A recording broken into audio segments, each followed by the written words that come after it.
하나님은 회복하십니다. 무너진 인생을 회복시키는 분이 하나님이십니다. 성도 여러분, 엉망진창이 됐어요. 다 조각나버린 가정, 그런 인생입니다. 그것을 바로잡을 힘이 내게는 없어요. 그러므로 날 회복하실 분은 하나님 한 분이십니다.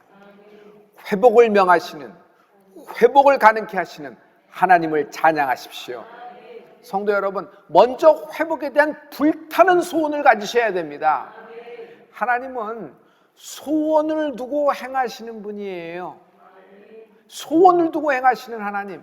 우리 빌립보서 2장 13절의 말씀인데요, 우리 다 같이 너희 안에 행하시는 이는 하나님이시니 자기의 기쁘신 뜻을 위하여 너희로 소원을 두고 행하게 하시나니. 소원을 두고 행하시는 분이 하나님이십니다.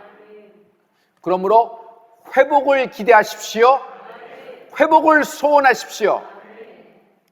오늘은 야곱 집안의 이야기거든요. 야곱이 형의 장자권을 훔쳐서 도망갔다가 삼촌 라반의 집에 도착해서 둘째 딸 라헬에게 첫눈에 꽂혀버린 것입니다. 삼촌, 저 둘째 딸 라헬을 나의 신부로 좀 주세요. 그러면 제가 7년 동안 삼촌 집에서 종노릇 하겠습니다.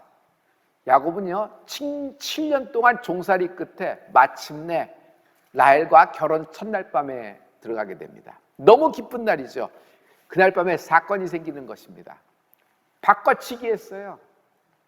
아버지가 신부를 라헬을 집어넣는 것이 아니라 언니 레아로 대신 집어넣습니다. 날이 밝자 사단이 일어납니다. 야곱이 갑자기 고래고래 소리를 지르면서 삼촌이 날 속였다, 이 결혼은 사기다, 막 얘기하는 겁니다. 그때 이제는 장인이 됐죠. 그 장인인 라반이 야곱에게 이렇게 얘기합니다. 야곱, 너 이 동네를 잘 몰라서 그래. 우리 지역은 말이야, 동생이 먼저 시집 보내는 법 없어.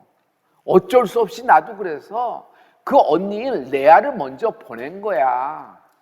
이 얘기를 자세히 들어보세요. 이 말에는요 은근슬쩍 야곱의 약점을 찔러대는 것입니다. 장자권을 훔치고 너 도망갔잖아. 여기서도 마찬가지야. 언니 먼저야. 나도 하고 싶지만 안 되는 거야. 그리고 장인은 이 야곱에게 거래를 제안합니다. 네가 원하는 라헬도 줄게. 단 조건이 있어. 7년 더 일해. 그럼 먼저 라헬도 줄게. 기가 막히죠. 야곱은 거기서 예스를 하고 라헬을 아내로 또 얻습니다. 졸지에 아내가 2명이 되어버린 거예요. 그런데 야곱은요 라헬만 사랑합니다. 왜 그럴까요? 꽂힌 인생이 라헬이고 첫눈에 반한 첫사랑도 라헬입니다. 그런데 한 가지 쓴뿌리가 작용을 하는 거예요.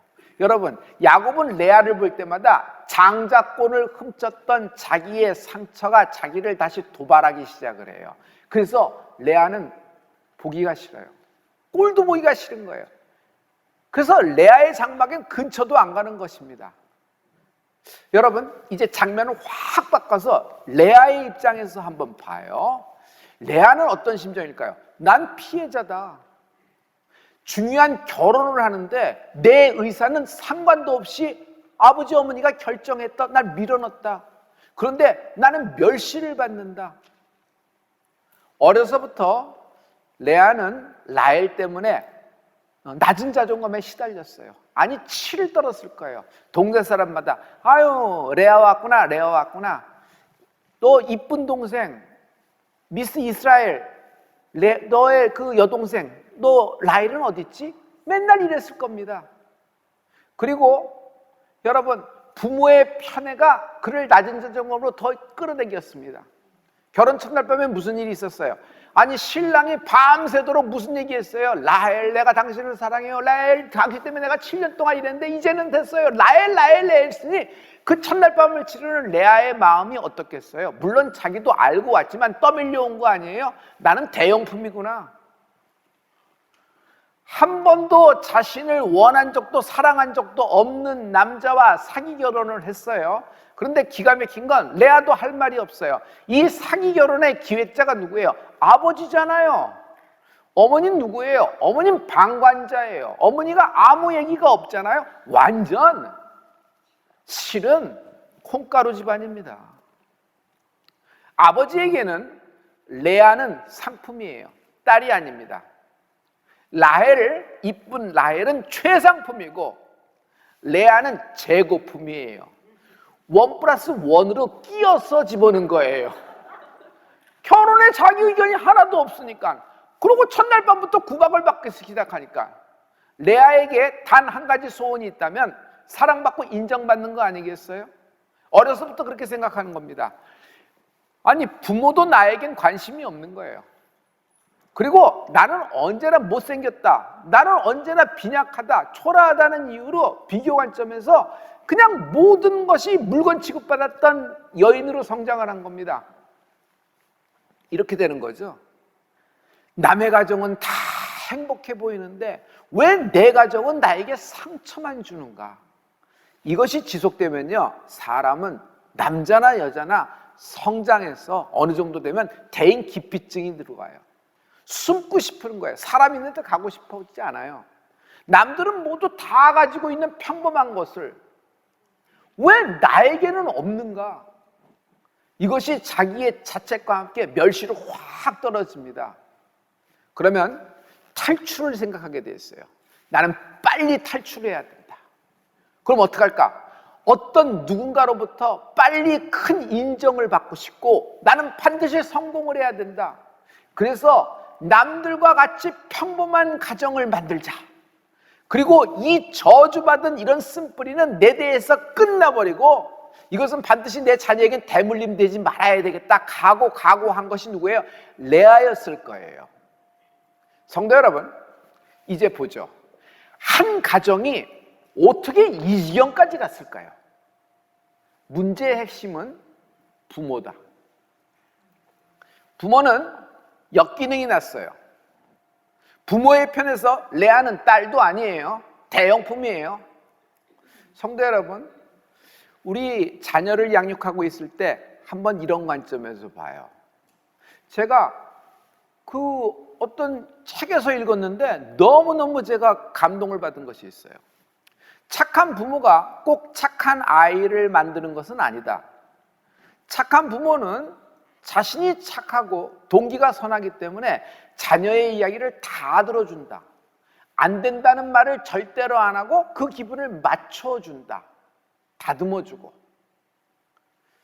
아이는 자랄수록 말을 안 듣게 되고 아이는 자랄수록 자기 중심의 성장을 할 가능성이 크다. 왜냐하면 부모가 싫은 소리를 안 하는 거예요.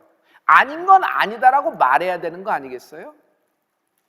세상에 천재 부모라는 것은 없어요.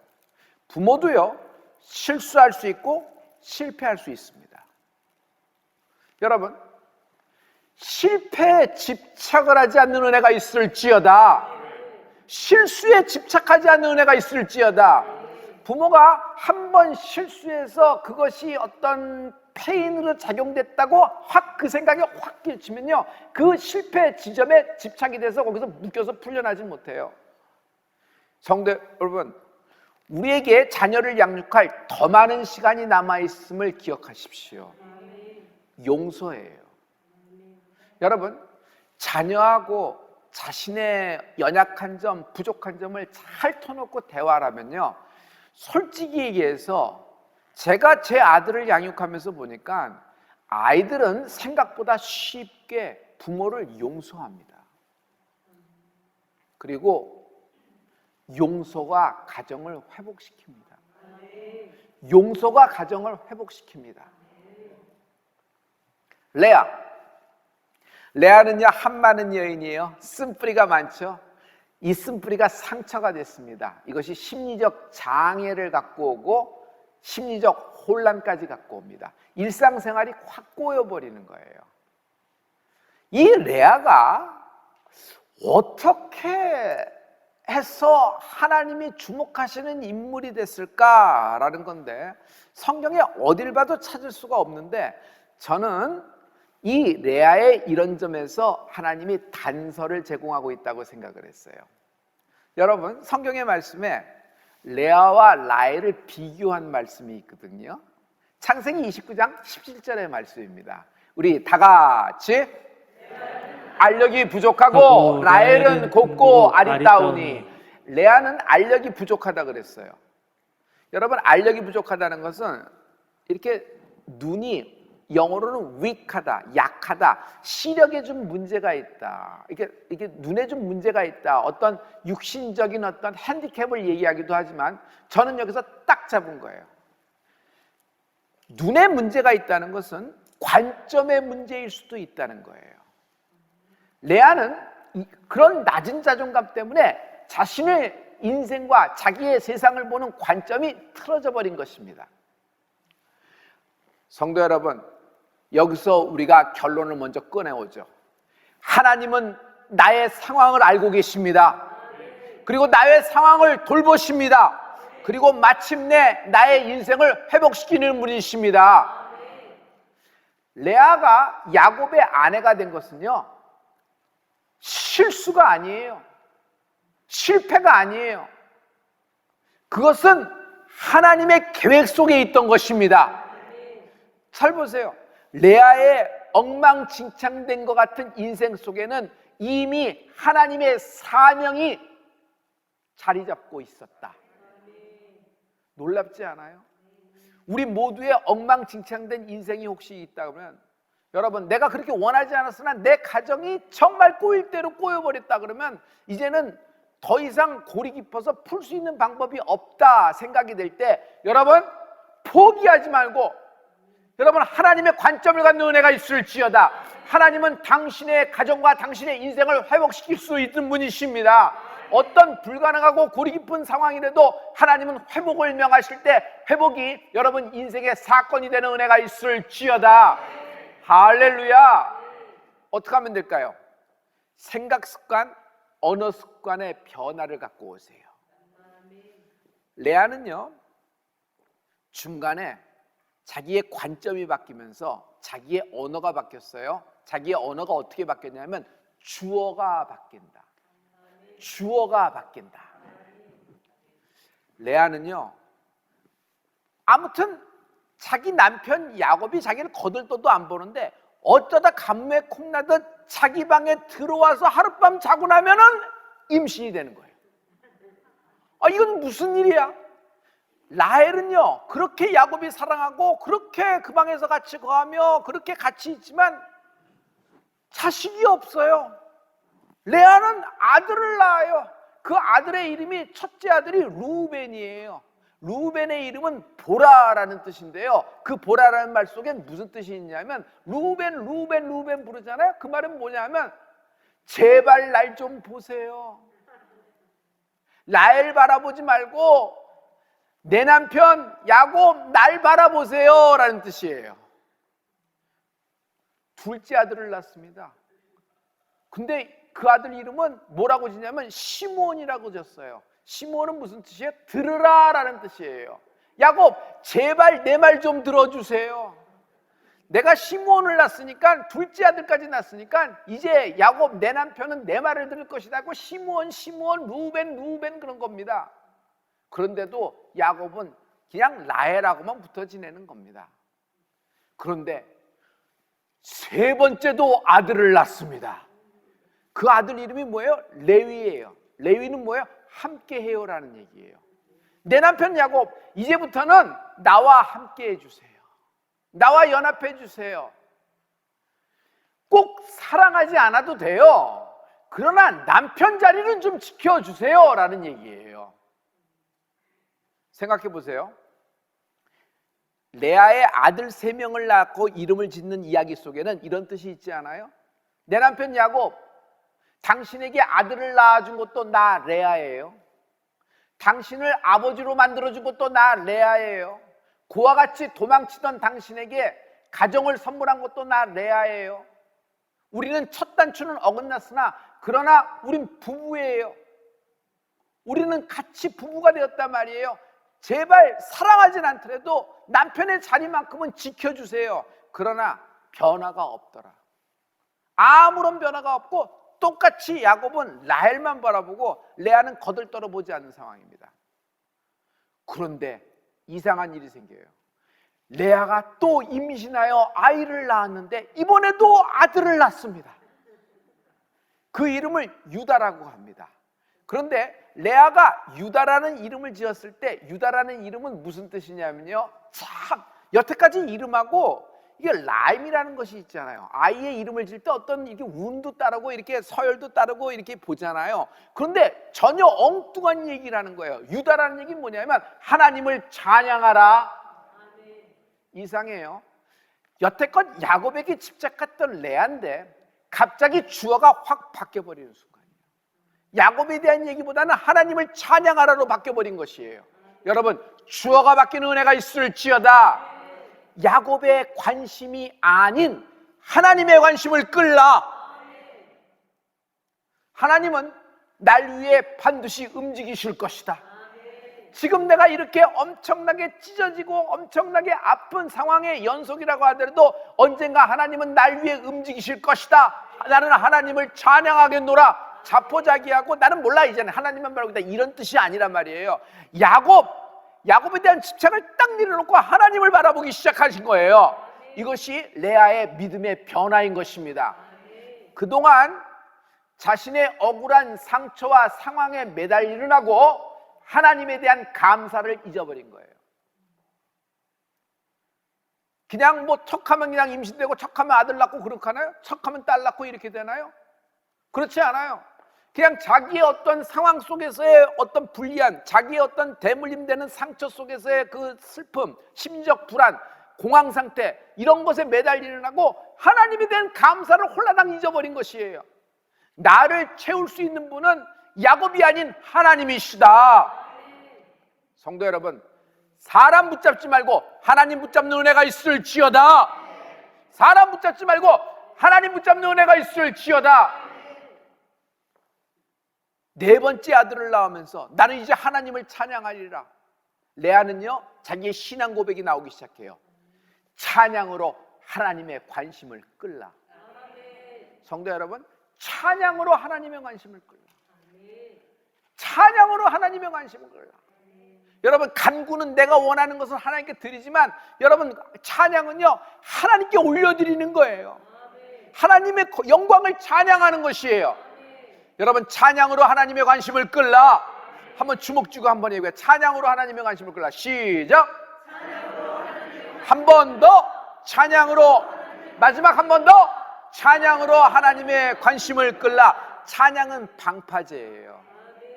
그 많은 파도가 오더라도 저번 파도가 계속 오면 쓸려나가잖아요. 자꾸 모래사장도 없어지고 자꾸 허물어지고 하는데 방파제란 말이에요. 그런 파도, 상처를 막을 수 있는 방파제 역할을 해요. 그리고요, 중요한 것은 성령님이 찬양을 기뻐하세요.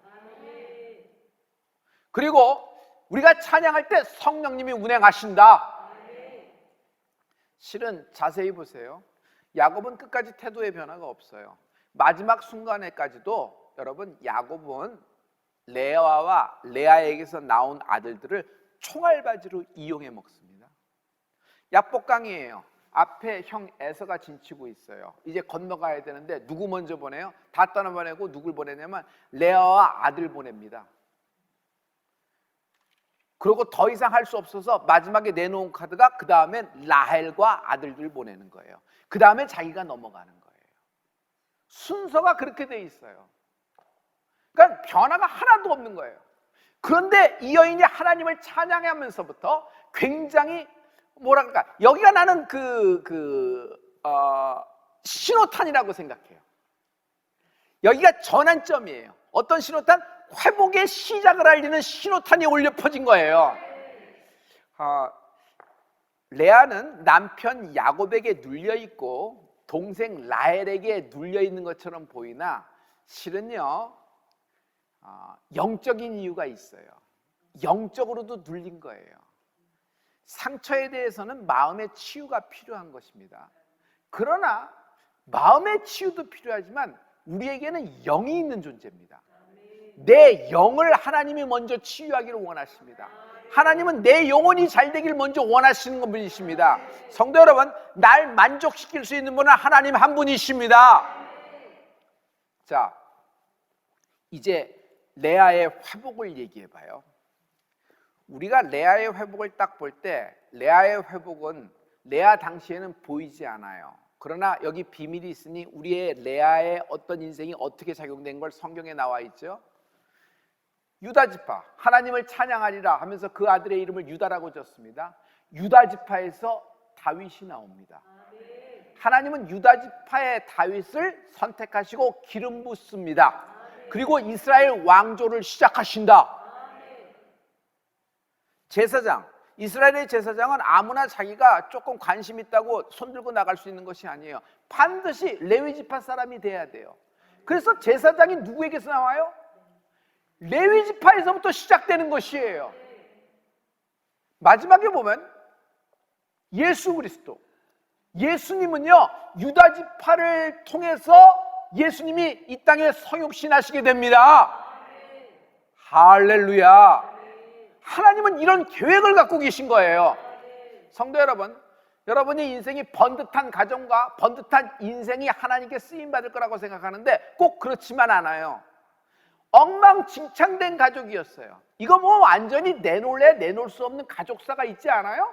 그러나 이 그냥 뭐 마지막에 콩가루 같은 집안 같은 이 야곱의 가정인데 하나님은 이 가정과 이 인생을 사용하시는 거예요. 마찬가지예요. 하나님은 당신의 가정과 당신의 인생도 사용하십니다. 당신도 회복될 수 있다. 당신의 가정도 회복될 수 있다. 불타는 소원을 가져보십시오. 지금 힘들게 싸우고 있는 문제가 있을 거예요. 그것 때문에 눌려있고 그것 때문에 스트레스가 받아서 그것 때문에 늘 울고 있을 겁니다. 그러나 여러분이 그 싸우고 있는 맞닥뜨리고 있는 그 문제 속에는 하나님이 그것을 통하여 뜻을 이루고 계시다. 그 속에 하나님의 여러분을 향한 사명이 있단 말이에요. 그래서 여러분 끝까지 하나님 말씀에 인내하는 은혜가 있을지어다. 여기 생각 습관을 바꿔야 돼요. 하나님은 나를 회복시키실 것이다. 하나님은 내 가정을 회복시키실 것이다. 하나님은 내 인생을 회복시키실 것이다. 여러분 이것이 언어 습관이 돼야 돼요. 여러분 믿음의 말을 하는 은혜가 있을지어다. 회복을 꿈꾸기 시작하라. 지금 당장 회복을 꿈꾸기 시작하라. 이렇게 한 많고 상처 많은 집안에 아주 그냥 천덕꾸러기 같은 여인, 존재조차도 없고 이게 무슨 삶이냐, 이게 가정이냐, 이게 내가 남편이 있는 여인이냐, 그냥 뭐 하는 건지도 모르고 그런 레아인데 하나님은 레아를 통하여 또 라헬을 통하여 이스라엘의 12지파를 기획하고 계셨던 것입니다. 할렐루야. 여러분, 하나님은 여러분이 생각한 것, 여러분이 꿈꿨던 회복보다 더 큰 이상, 더 큰 계획을 갖고 여러분을 사랑하고 계십니다. 오늘 성령님을 의지하는 은혜가 있을지어다. 오직 힘으로도 안 되고 능으로도 안 되나 성령으로 가능한 거예요. 이 성령의 힘에 의지하는 은혜가 있을지어다. 성령의 인도함이 있을지어다. 여러분, 내가 내 힘으로 하는 것이 아니라 성령님을 간구하는 것입니다. 계시되면 계시고 없다면 없고 그냥 그런 분위기가 아니라 그분은 실제 존재하는 하나님이십니다. 이 하나님이 나와 함께 하기를 원하시는 것입니다. 오늘 성령의 불의 임함을 있을지어다. 성령의 감화 감동의 능력이 있을지어다. 오늘 성령님을 의지하는 은혜가 있을지어다.